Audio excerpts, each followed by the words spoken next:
момын аю мен кішкентай, бірақ өте пысық қоян өмір сүріпті. Екеуі жақсы достар еді, бірақ қоян үнемі бірдеңе ойлап тауып, аюды таңғалдырып жүретін.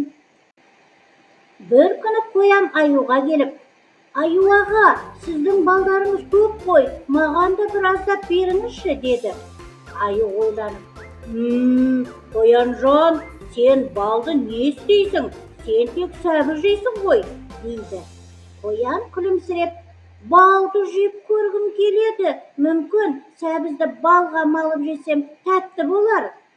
Аю мырс етіп күліп: «Жарайсың, Қоянжан, бірақ сақ бол, аралардан сақтан».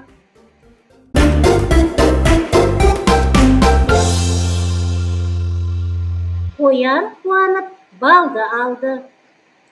Бір кезде орманның ішінен: «Ойбай, аю аға, құтқарыңызшы!» деген дауыс шығады. Аю жүгіріп барса, қоянның басында араның ұясы тұр. Қоян сасып жүгіріп барады екен. Аю күліп: «Қоянжан, сен балды да, араны да тегін алғың келген бе?» Қоян басын шайқап: «Аю аға, бал үшін емес, енді аралардан қалай құтылатынымды ойлап тұрмын ғой», деді.